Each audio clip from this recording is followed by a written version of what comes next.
You're live from New Delhi. You're watching DD India Live, India's voice to the world. I'm Lipakshi Khurana. Coming up in the next 30 minutes. New York jury hears opening arguments in the criminal hush money case against Donald Trump. Prosecutors say he broke law and corrupted 2016 election. Defense says former US president committed no crime. UK Parliament passes Rwanda asylum bill. Prime Minister Rishi Sunak vows to start sending asylum seekers to Rwanda within 10 to 12 weeks. Ukrainian President Zelensky thanks US President Biden for support in securing passage of military aid bill. Says Ukraine would be receiving long-range missile systems it has long sought. Senate no vote today. And in sports, Spain's World Cup winning footballer Aitana Bonmati was named Sportswoman of the Year, while Serbia's Novak Djokovic captures the top men's honor at the Laureus award ceremony.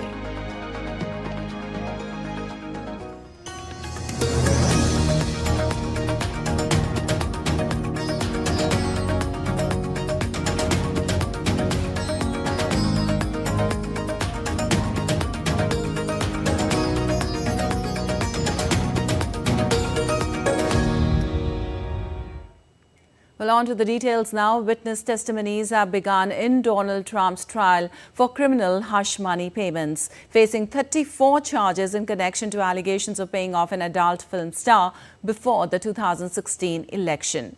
Trump denies these accusations, saying the case is politically driven. DD India's correspondent William Denselaw provides updates from New York on this ongoing trial. Monday, Donald Trump once again railed against this case and this trial that he faces. He has described it as election interference, all in an effort to hurt his chances of regaining the White House come November.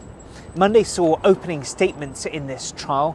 We heard from prosecutor Matthew Colangelo, who alleges that Donald Trump committed election fraud, pure and simple. The prosecution had painted a narrative that Donald Trump sought to dampen potentially politically damaging stories for making it public in the lead up to the 2016 election. The prosecution alleged that a reason why he used a fixer to pay the porn star Stormy Daniels $130,000 as a hush money payment was to make it as hard as possible for that payment to be traced. We heard from Todd Blanche, the defense lawyer representing Donald Trump, during opening statements that said that the prosecution laid out a neat narrative. However, he said it simply wasn't true. He went on to argue that Donald Trump committed no crimes. He even said that any efforts to try and influence an election, there is nothing wrong with that. He said simply that is what democracy is. We've also had the first witness take the stand during this trial. That is David Pecker, who owned the firm that controls the National Enquirer. That's a media organisation accused of catching and killing potentially politically harmful stories about Donald Trump in the lead up to the 2016 elections. He's expected back on the witness stand Tuesday. We're also expecting a hearing on Tuesday about Donald Trump's gag order that prosecutors allege he has been violating. They say such violations could result in fines or even up to 30 days behind bars. Judge Juan Machan put that gag order in place in an effort to stop Donald Trump from potentially attacking witnesses during this trial. Donald Trump says it is unconstitutional and has called for that gag order to be dropped. William Denslow in New York reporting for DD India. Well, updates on Ukraine-Russia conflict now. Ukraine's President Volodymyr Zelensky expressed gratitude to US President Joe Biden for support and leadership in a telephone conversation on Monday. Biden told his Ukrainian counterpart that the United States will provide significant new security assistance to meet Ukraine's needs as soon as the Senate passes an aid bill and he signs it into law. During the conversation, Zelensky also told Biden about Russian air terror through thousands of missiles, drones and bombs, and noted a strike on a television tower in Ukraine's second largest city of Kharkiv, which occurred minutes before their conversation. Later, in his nightly video address, Zelensky said the legislation still to be approved by the U.S. Senate and signed by Biden clarified that Ukraine would be receiving the long-range ATACMS Army tactical missile systems it has long sought. Also, the Senate is set to vote on Tuesday to advance a $95 billion foreign aid package that includes $61 billion for Ukraine, which the House passed over the weekend.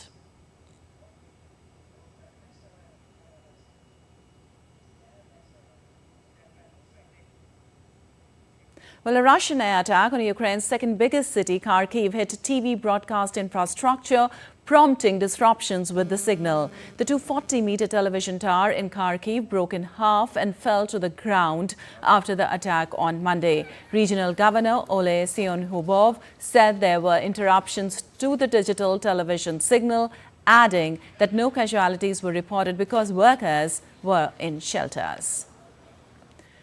Dramatic footage from the scene showed the main mast of the tower breaking off and falling down as a cloud of smoke rose in the sky. Russia first attacked Kharkiv's television tower in early March 2022, soon after its full-scale attack on Ukraine.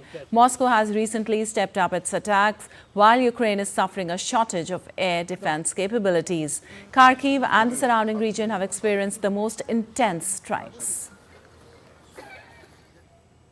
And British Prime Minister Rishi Sunak will announce $617 million uplift in military support for Ukraine on a visit to Poland on Tuesday. Sunak's visit to Poland to meet Prime Minister Donald Tusk is his first international trip for months. Ahead of his visit to Poland, Sunak in a statement said the package will help ensure Ukraine has what they need to take the fight to Russia. He warned Russia must be defeated to prevent its troops from pressing further into Europe. Also, Britain has long been a vocal supporter of Ukraine, and the additional funding will take London's total military aid for this financial year to £3 billion, just days after the US House of Representatives approved a $60 billion package. Meanwhile, a delegation of U.S. representatives visited Kyiv on Monday to tout support for Ukraine. The visit comes following the passage of a $95 billion legislative package providing security assistance to Ukraine, Israel and Taiwan. Both Republican and Democrat representatives spoke to the media and paid their respects at the Memory Wall of Fallen Defenders of Ukraine after meeting President Volodymyr Zelensky. And an independent review of the UN Relief and Works Agency for Palestine refugees noted that Israel has not presented evidence to support its claims with UNRWA staff were members of terrorist groups. The United Nations appointed former French Foreign Minister Catherine Colonna to lead the UNRWA neutrality review in February after Israel alleged that 12 of UNRWA staff had taken part in the Hamas-led October 7th attacks on Israel. The report said Israel had made public claims based on an UNRWA staff list provided to it in March that a significant number of UNRWA staff were members of terrorist organizations. However, Israel has yet to provide supporting evidence of its claim. Overall, the findings of the review are that UNRWA has in place a very significant number of mechanisms and procedures to ensure compliance with the humanitarian principle of neutrality. We've written that UNRWA has not received evidence by Israel. Not that there is no evidence. It's very different. So please, again and again, refer to the content of the report and not to what you hear sometimes about it. I would really appreciate if you could base your comments and base your judgments on the content and not on preconceived opinions. Also, British Prime Minister Rishi Sunak promised on Monday to start sending asylum seekers to Rwanda within 10 to 12 weeks as UK Parliament passed Rwanda Asylum Bill. Sunak said the government had booked commercial charter planes and trained staff to take migrants to Rwanda, a policy he hopes will boost his Conservative Party's flagging fortunes before an election later this year. The House of Lords had long refused to back the divisive legislation without additional safeguards, but eventually relented. Under the policy formulated 2 years ago and agreed with Rwanda, any asylum seeker who arrives illegally in Britain will be sent to Rwanda under a scheme the government says will deter channel crossings and smash the people smugglers' business model. The legislation is expected to receive royal assent from King Charles later this week and then will become a law. And the United States Supreme Court on Monday confronted the nation's homelessness crisis. The Supreme Court wrestled with major questions about the growing issue of homelessness as it considered whether cities can punish people for sleeping outside when shelter space is lacking. The justices heard arguments in an appeal that enforcing these anti-camping ordinances against homeless people violates the U.S. Constitution's 8th Amendment prohibition on cruel and unusual punishments. It's the most significant case before the High Court in decades on the issue and comes as record numbers of people are without a permanent place to live in the United States. The case started in Oregon's Grants Pass, which began fining people $295 for sleeping outside as the cost of housing escalated.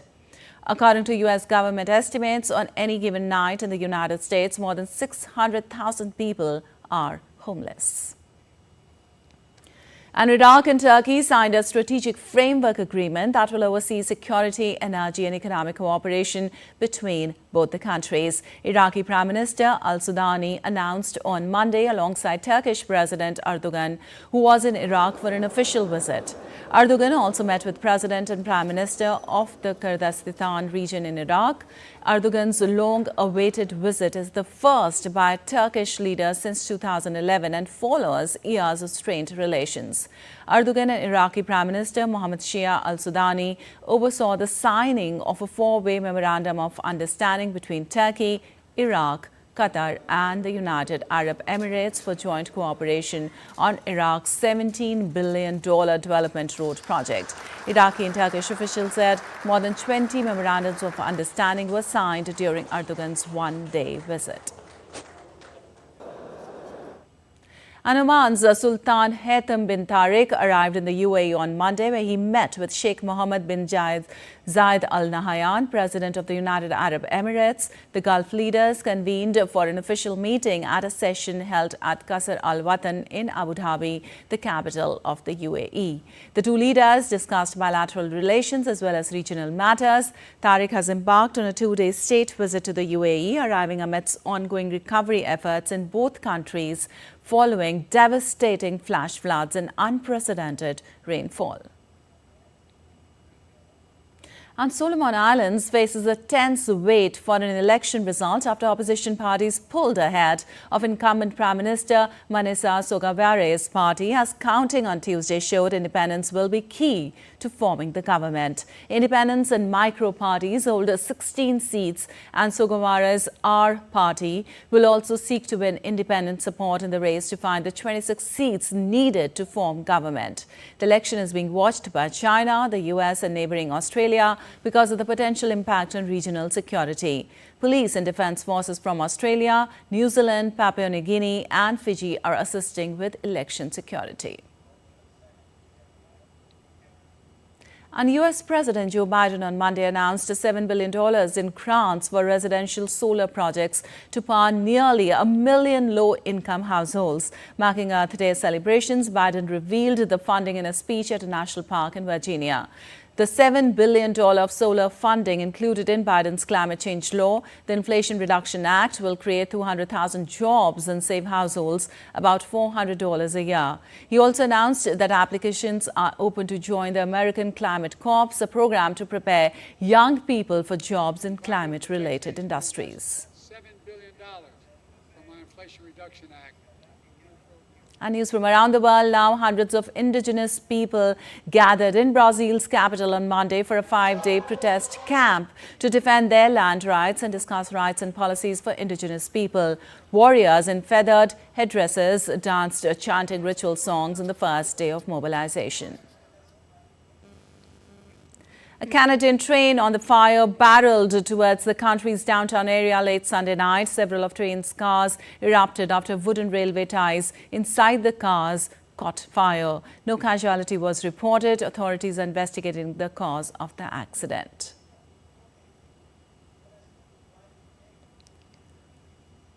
Armenians on Monday held protests against the transfer of 4 villages to Azerbaijan, agreed by the two countries on April 19th. Armenia has agreed to return several villages to Azerbaijan as they edge towards a peace deal after fighting 2 wars since the collapse of the Soviet Union. Russia marked the 300th anniversary of German philosopher Immanuel Kant with the reopening of Immanuel Kant Museum in Kaliningrad city on Monday. The museum displayed an enhanced exposition of artist works dedicated to the philosopher. Kant was born, lived and worked in former Eastern Prussia. And still to come on this edition of DD India Live. India gears up for second phase of polling. Campaigning for second phase gains momentum. In football, Inter Milan wins their 20th Serie A title. And we'll show you full-bloom mustard fields in India's J&K, attracting tourists.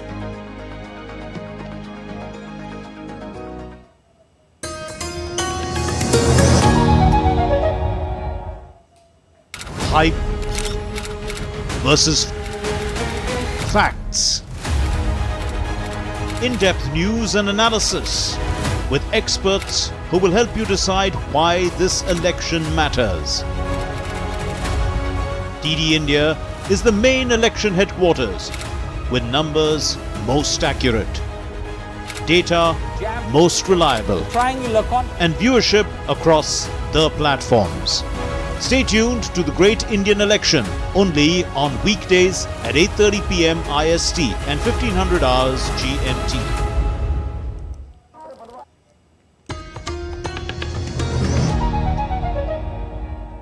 Welcome back. You're watching DD India Live. I'm Lipakshi Khurana, and now let's get you the latest on the world's largest democratic election in India.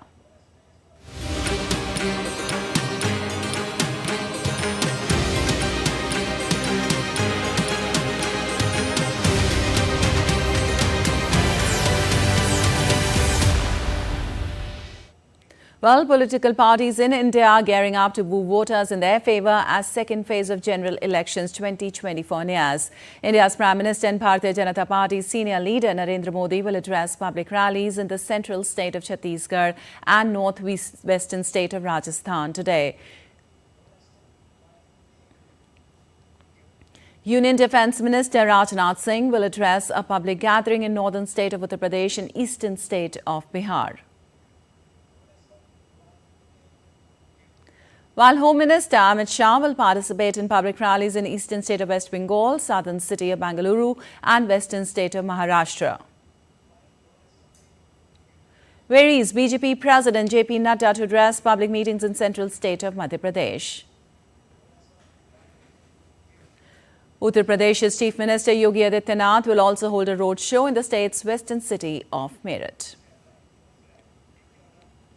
And Congress leader Priyanka Gandhi Vadra will hold a public meeting in south-western state of Karnataka. Congress leader Sachin Pilot will also hold an election rally in southern state of Kerala's Alappuzha city. He'll be participating in the rally in support of AICC General Secretary K.C. Venugopal, who is contesting the Lok Sabha elections. Bihar's Chief Minister and Janata Dal United Party Chief Nitish Kumar will hold roadshow in the state's Bhagalpur city. Samajwadi Party Chief and former Chief Minister of Uttar Pradesh, Akhilesh Yadav, will hold public meeting in UP.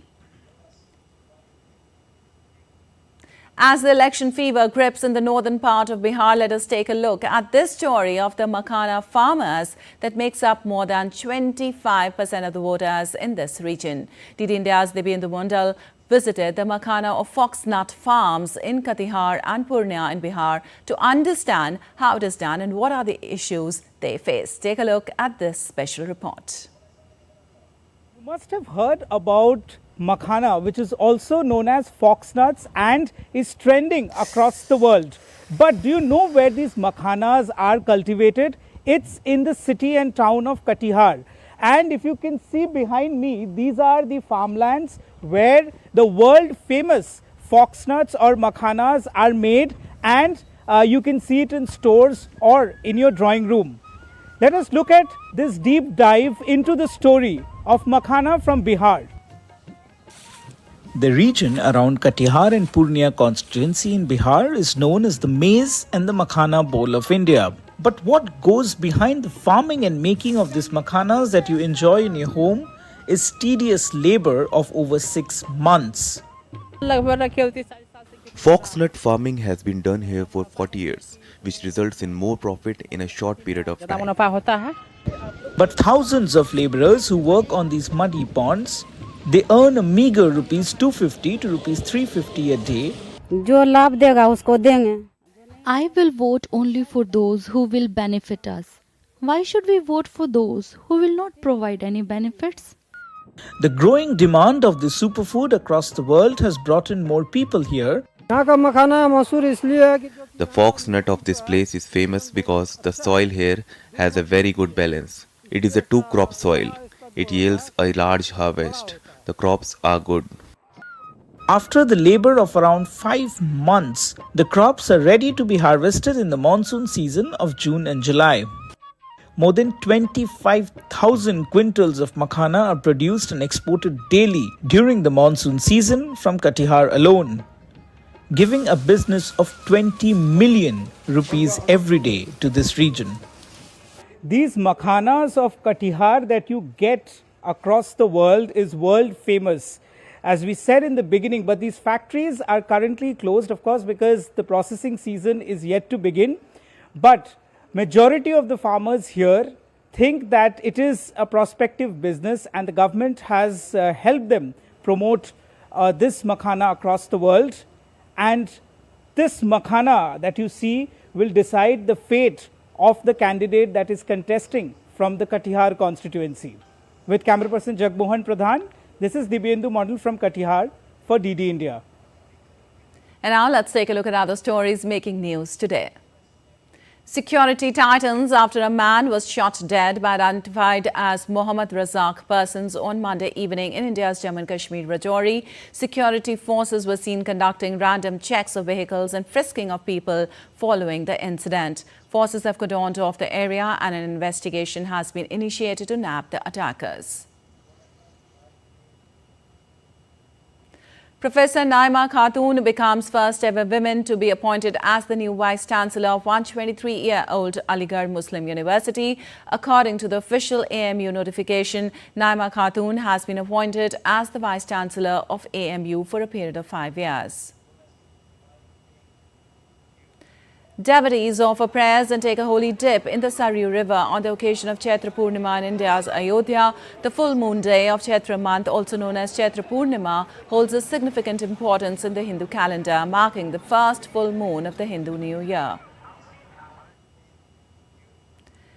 Devotees also gathered in large numbers at Hanuman temple in different parts of India to celebrate Hanuman Jayanti. Hanuman Jayanti is a Hindu festival that marks the birth anniversary of Hindu deity Hanuman.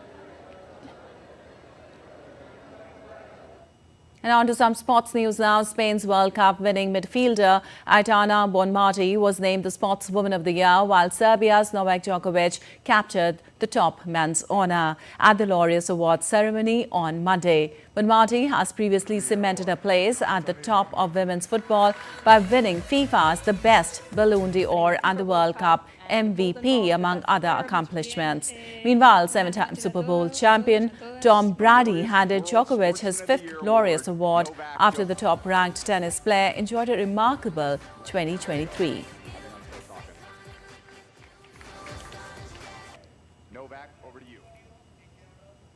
And Inter Milan won the 20th Serie A title on Monday after a 2-win win at AC Milan gave Simone Inzaghi's side an unassailable lead in the standings.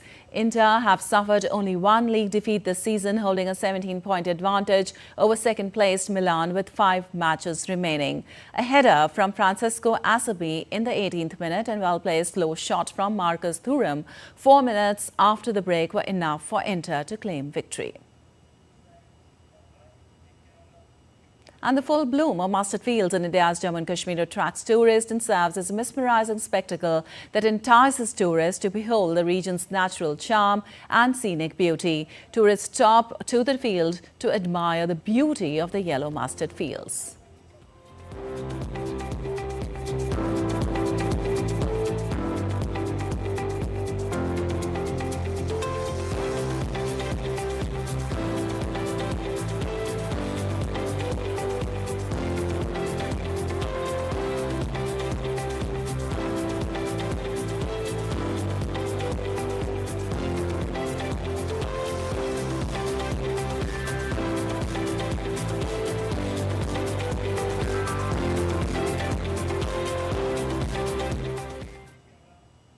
All right, that's all for this edition of DD India Live. But let us know your thoughts on the news of the day. For those on the go, you can get all the latest news and updates from India and across the world on the DD India mobile app. The app is available on both Android and iOS platforms. Scan the QR code on the screen to download now.